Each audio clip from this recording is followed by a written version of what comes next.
Welcome to ICCG's Close-Up, sponsored by RealD Solutions, where Fortune 1000 CXOs share their enterprise strategies for competing and winning in the global economy. Our wide-ranging topics include big data, governance, supply chain analytics, enterprise mobility, and portfolio management. The goal of our interviews is to understand the CXO's area of focus, the challenges associated with that area, and their plans for confronting those challenges. The benefit to our participants is the creation of a virtual CXO knowledge pool, so CXOs can learn from each other and not have to reinvent the wheel. I'm your host, Ellis Booker.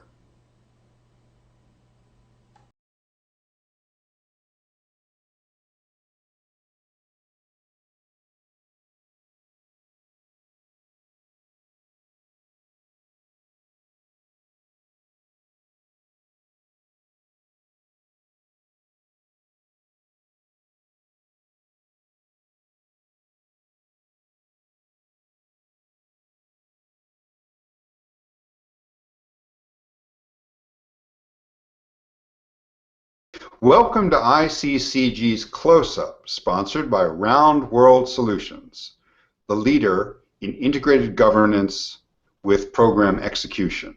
I'm your host, Ellis Booker. Today our guest is John Dohm, Senior Vice President of Operations at RealD. Hi, John. How are you today? Very good. Helping me ask questions of John, we have RealD Solutions partner, Steve Winstead. Hey, Steve.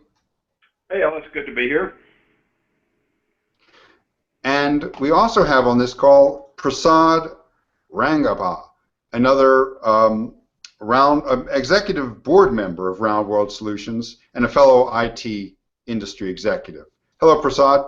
Hi, Alice. Hi, guys. To start off, John, I'd like to simply tell our audience a little bit about RealD and your role over there. Sure. So RealD is the world's leader in 3D technologies. We make effectively three things. A polarizer that goes in front of a projector at a theater. Examples of chains would be AMC, Cinemark, Regal, those sort of folks. Then we have some screen technology that we license and that preserves the polarizing effect. And then we make the iconic RealD glasses, which you see frequently on celebrities, and certainly if you go to the theater, you'll get a pair when you go to see a 3D film. Very good. The question we've been asking all of our the panelists this month is around big data and big data projects. Can you tell us how you're using big data there at RealD? Sure. So our business is interesting in that we actually lease the equipment to our customers, and then they report back to us the attendance at their theaters. So as you can imagine, there's a fair number of theaters around the world. It's about 126,000 actually, and we have a pretty high percentage of the total market share. So each of these theaters reports back to us their admissions information, what films people went to see, what times they went to see them, and what their ticket prices were. And we have to aggregate all of that information, compare it against external data sources that keep information about what's going on in the box office on a global basis, and we use that as the foundation to generate invoices.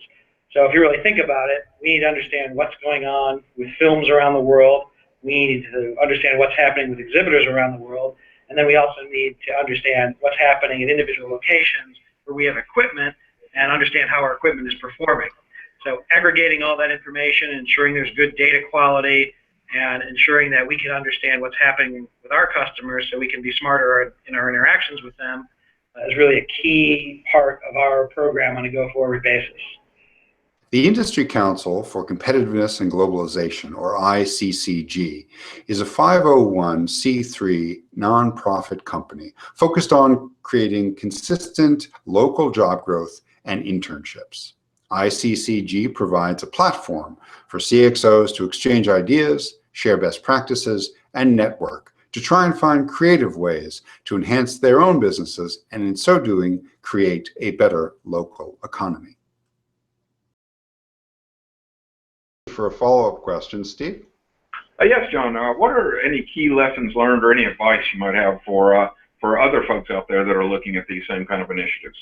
Yeah, I would say that the number one thing is stay away from the pretty pictures. A lot of people in the industry are focused on selling you a visualization framework that assumes that all of your information is organized and fairly clean. So I won't speak about particular vendors unless you guys want me to. But the bottom line is most of the time you get pictures that make things look easy, and that sounds very appealing to a buyer, particularly an uneducated buyer. And all of the real work really is about organizing the information and then presenting it in a compelling way. But the first step is to organize and ensure reasonable quality. The second step is to create the compelling visualizations. So it's sort of a first principles discussion. You have to start with the data, and then you can provide the information in a compelling fashion to your target audience. John, let's drill into what you just mentioned a moment ago about visualization and how that's useful for making these large and diverse data sets comprehensible. What have you guys learned about the best way to utilize visualization? Yeah, I would say we learn two things, right? One is you have to have some metaphor that people understand. So if you're going to provide information, it needs to be, if you think about it, it needs to be in a context that is almost universally accepted. In our particular instance, we've just elected to go with a map as that principle, because everybody understands maps, and our particular map that we're focused on is a world map, because our revenue is generated at locations around the world where there are theaters. So once an exhibitor can see that you understand their footprint, then you immediately have an opportunity to start giving them information about what's happening in their footprint. We've also found our exhibitors are really interested in understanding what's going on in other people's geographic areas and with their competition. So by demonstrating that you understand the global picture as well as a local geographic region, we're able to be viewed as a credible source of information because of the nature of the simplicity of the visualization. I think the second discussion on visualizing is don't overcomplicate things where the overcomplication doesn't add value.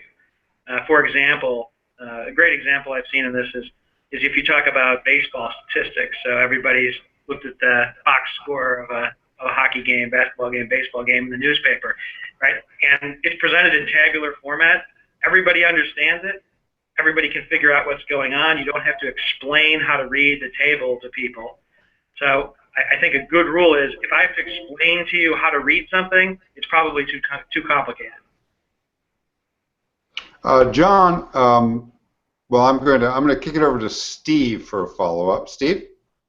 Yes, John, you had mentioned it in terms of, as well as visualization, you had mentioned the term of data management and data governance.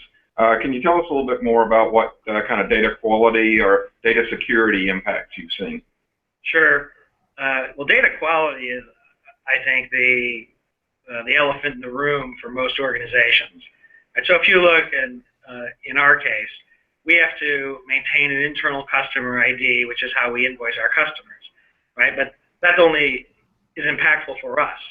Then, because we actually bill people by films, we have to maintain film IDs. If you think about it from an ERP perspective, in the order management system, the film is your item, and your customer ID is obviously your customer ID, and then the attendees are the number of units, and then, of course, you have a purchase price, which is our lease cost. That, however, that data doesn't necessarily align with everyone else's view. So if I go to a studio, they may have a particular name for a film that differs than what I use in my item master. If you take a location as an example, location data comes in from all kinds of different sources for us. There's third-party service providers. We also get it from exhibitors themselves. Studios maintain information about it. If I can't reconcile all those different names, right, I have no hope of representing that I have a clear picture of what's transpiring in the marketplace. So for us, data quality is on one hand about consistency, and on the second hand, it's really about the veracity of the data. So we have facilities in place where if we see anomalous entries of data into our environment, we provide notifications. An example of this would be we have a customer who has a location, but we put in the location data and we can't tie it to an existing location that we already have, and therefore we can't tie it to a customer, right? But I have perhaps film performance data and showtime information. So if that sort of data enters into the system, it's got to be corrected quickly, and in some cases we don't even allow it to be entered. This all dovetails with the initial point I made about getting your data right before you can visualize it. If you visualize it and people can identify that it's wrong, you lose all credibility.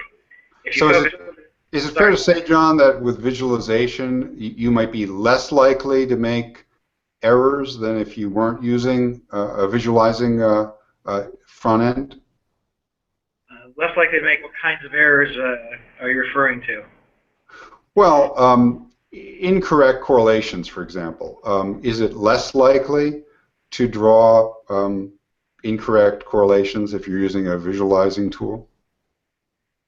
Interesting point. I don't know if it's less likely or more likely. What I would postulate is that you can represent information, and if a consumer of that information doesn't understand what they're looking at, it's more likely that they'll make assumptions that are probably incorrect. So that's definitely the case, which means it's incumbent upon you as the provider to ensure that what's represented is concise, accurate, and easily understood.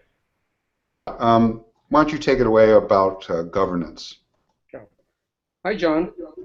Hi there. What kind of governance frameworks have been positioned in RealD to address this advanced analytics frameworks and the visualization tools and things like that? Yeah, so if you're referring to externally motivated things, we don't look too much on the outside. Most of our discussion is on the inside. And frankly, what governance we're putting in place in order to try to ensure reasonable quality information essentially starts at home.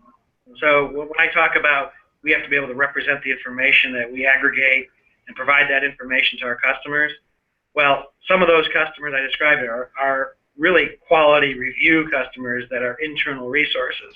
So for example, we have a facility that allows us to look at geographical P&Ls, right? And I can put a tech team together to extract the information out of the different systems in order to represent that data, and I can represent it any way I choose, either in tabular format or in a visual format like a map.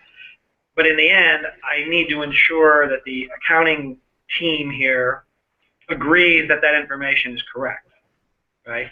And I would say if I were going to pick one challenge, which we haven't really gotten into yet, the challenge of getting folks to engage, allocate enough time in order to ensure that the information you're providing is accurate, I think is an ongoing challenge and something that requires attention in almost every company.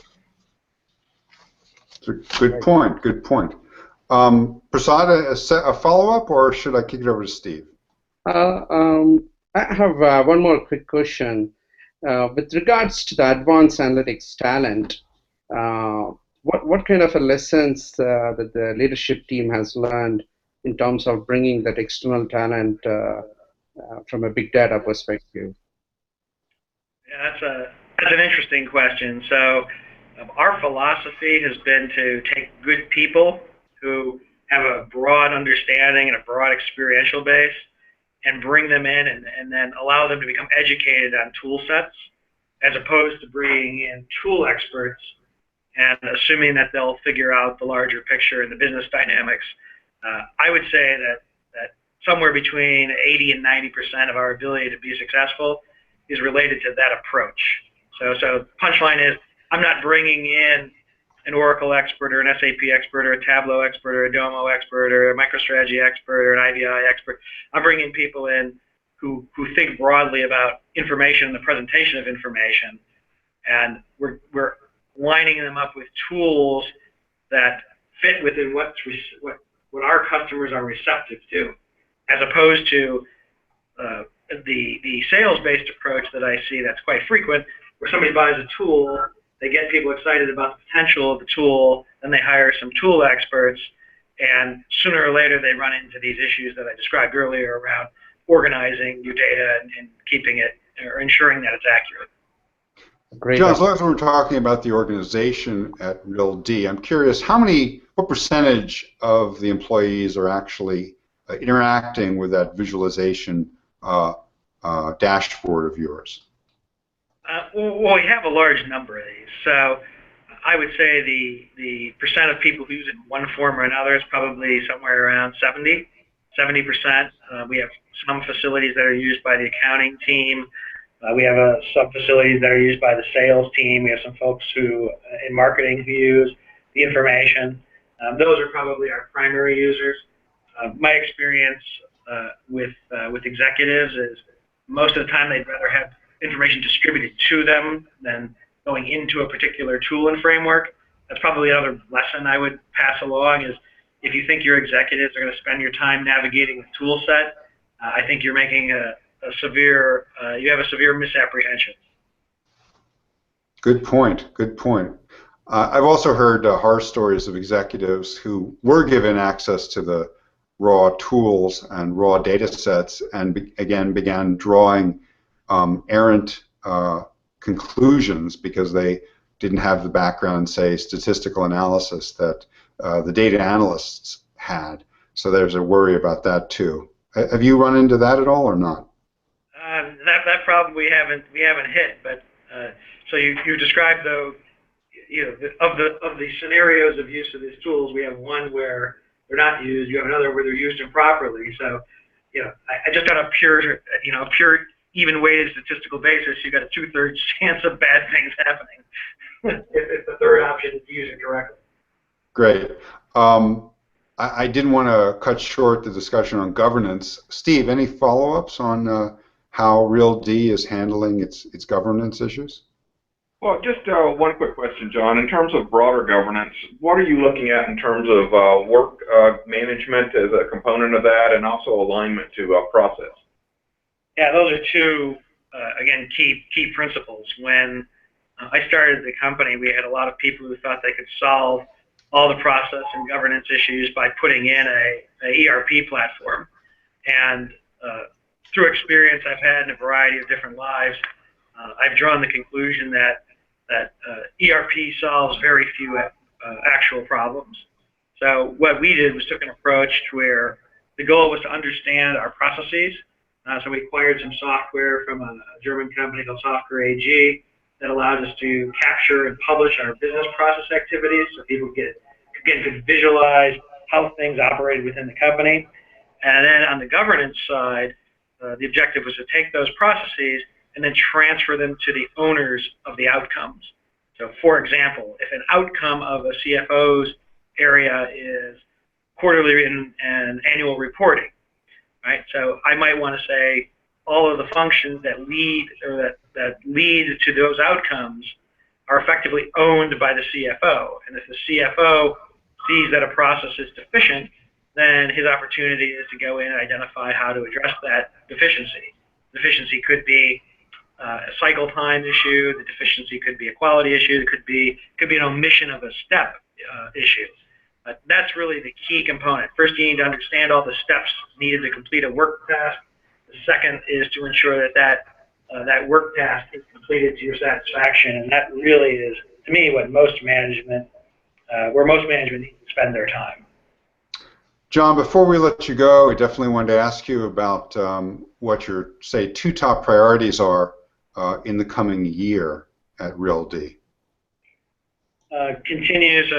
Number one is continuing to provide access to information.